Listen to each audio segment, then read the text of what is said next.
दोस्तों साल था 1971 जहां भारत पाकिस्तान की जंग की आग चारों तरफ फैली हुई थी। एक छोटा सा गांव बसंतर के पास जहां टैंकों की गर्जना और बारूद की धमाके हवा को भारी बना रही थी। उस आग के बीच खड़ा था एक 21 साल का जवान सेकंड लेफ्टिनेंट अरुण क्षेत्रपाल। उसकी टैंक फेमा गुस्ता दुश्मन की कई टैंकों से घिरी हुई थी, लेकिन वो रुका नहीं। उसकी आंखों में वो जज्बा था जो कहता था कि उम्र भले ही 21 की हो, लेकिन हौसला देश से बड़ा है। अरुण की ये कहानी शुरू होती है दोस्तों उसके बचपन से।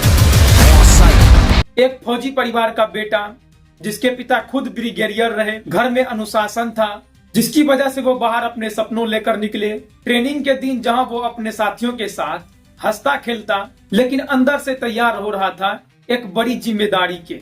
और वो पल आता है जब वो अपनी टैंक में सवार होकर सीमा पर पहुंचता है। दुश्मन की टैंकें आगे बढ़ रही होती है, लेकिन अरुण अकेले कईयों को रोक लेता है। वो जानता है कि पीछे हटना मतलब हार मानना है। उसकी आखिरी लड़ाई इतनी बहादुरी थी कि दुश्मन के ब्रिगेडियर तक ने सालों बाद उसके पिता से मिलकर कहा वो दुश्मन को हराना चाहता था।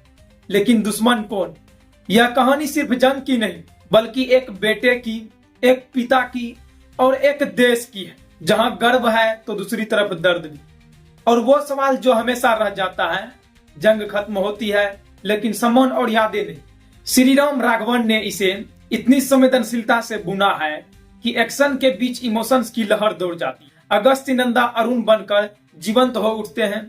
उनकी मासूमियत, उनकी बहादुरी, सब कुछ इतना सच्चा लगता है।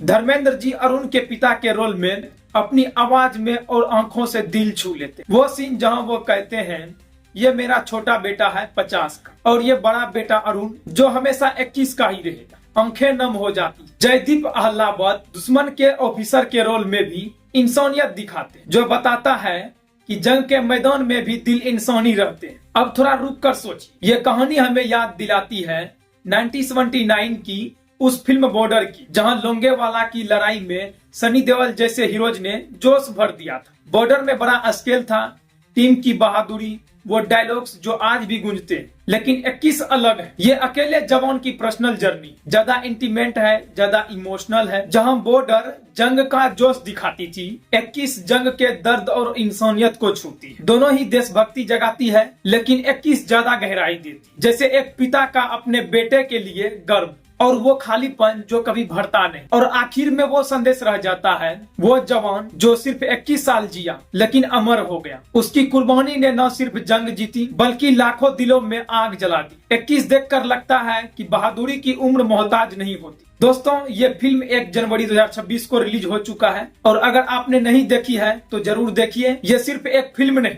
एक सच्ची दास्तान है जो प्रेरित करती है, सोचने पर मजबूर करती है। जय हिंद। मिलते हैं नेक्स्ट वीडियो में।